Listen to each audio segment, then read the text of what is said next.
take it. And the cup is more than half full now. If you love them, you'll leave it right. So give her your love and the cup will full. Your sky could never gray. Doubt can wipe a smile away. Sun, it shines up above. From out the darkness comes your love. Into the world it brings some light. I have faith in all religions. So I have a little pouch. In that pouch, I have got Ganesh Bhagwan, that is Hindu's Bhagwan, and I have a lot of faith in that Bhagwan. And I have got even Punjabi's little statue of God. And I have got my Quran Sharif in that. And I have got my grandmother's taweez, we call, I don't know, something written from the Quran. And all that is in one pouch. And I always keep, and I have got a cross in that as well.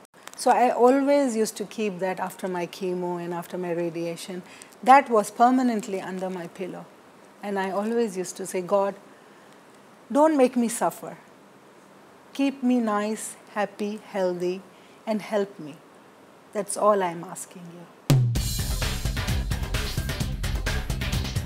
I am a breast cancer survivor, a blood cancer survivor. I'm Dr. Holly Lucille, a naturopathic doctor. I am a mom of a teenager, a basset hound owner, a military wife. My name is Dr. Deanna Atai, and I'm a breast surgeon. I am a cancer survivor who is looking for answers just like you. I'm Deborah Tripathi. I'm a medical oncologist. What works, what doesn't? Welcome to Thrive with Namrata. Welcome to today's episode of Thrive with Namrata. Today we just heard Mumtaz talk about religion, ritual, and cancer.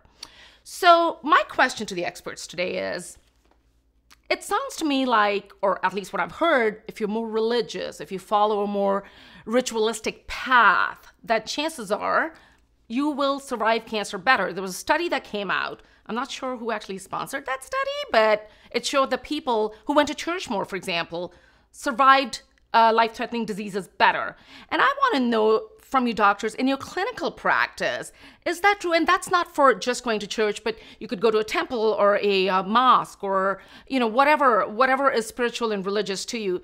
But is there any truth to the fact that the more religious and spiritual you are, perhaps your chances of surviving a life-threatening disease are better? I'll start with you, Holly. Well, I can't cite any studies regarding that question. However, I can tell you that in my experience clinically, people that have community, and so when I think of religious or spirituality, I think of, as you said, mosque or church.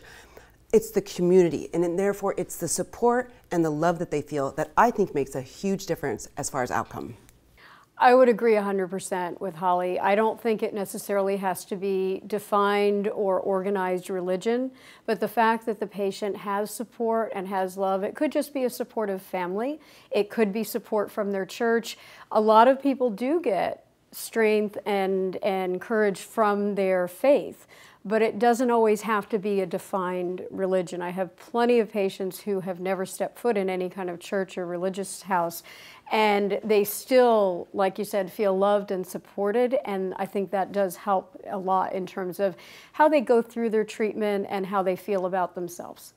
The common denominator is connectivity. I think that's very important for patients and individuals in general, not just patients, to feel connected and to have a better social support system. It's been shown, for example, that married people live longer, not just with cancer, but heart disease.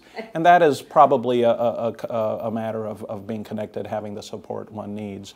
And that can be obtained in many ways. So this is an encouraging note that patients can actually seek and build a support network. That is probably the most important thing to do when you're diagnosed. The question here is, though, in your clinical practice, just looking back at the numbers, did you find that people who were more religious lived longer or beat their cancer better than others? So that's a very interesting way you ask the question, because it actually brings up one of the challenges we have, and that's a limit of our own personal observations. None of us have the size of practice where we could pick up a survival advantage. Let's say people live 10% longer if they are religious or spiritual. there is no way that in our individual practices we would pick up that difference. Now, if they live 10 times longer, well, yes, then we would see something. But the impact probably isn't that big. So one of the things that people should be aware of is that you can't go simply by the experience of a small number of people, or certainly one person that tells you that this saved my life. You have to really look at the big picture to understand what mediates what causes what, as opposed to simply associated with it. So Deanna, in other words, for example, with you and, as in your practice, or Holly, so you haven't actually seen anything so significant with people who follow rituals and religion for you to say, you know what, I got to tell you, there's a bunch of my people that go to the temple and the Gurdwara, and they sure beat their cancer better than the ones that didn't. So you are actually not able to sit here and tell me that from your experience. I agree. There is no way that I can say in my practice that patients that were more religious or more spiritual actually lived longer. I think it's one of these things where a sense of community is important, a sense of support is important, but it's very difficult, as was mentioned, to tie that in definitively to survival. And I think, we're talking about cancer, obviously, but for any clinical presentation that I've certainly been seeing in the last decade, my view is that it's multifactorial in its origin. There were many contributing factors that we need to unravel and understand, and therefore treatment and or increase in recovery sort of matches that. So spirituality and religious beliefs is one of those, so it's the multifactorial approach. And so I think it's so vast and comprehensive in its origin that it's a piece of the puzzle when it comes to people being well and surviving.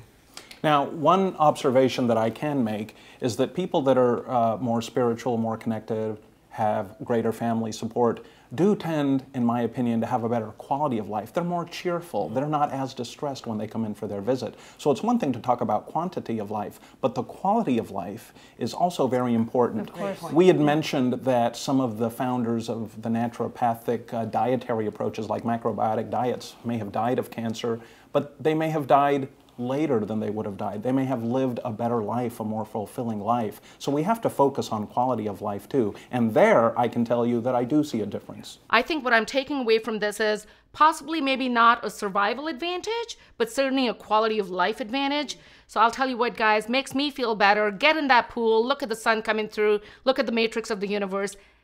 A piece of the puzzle is peace. Maybe that's what works. We'll see you next time.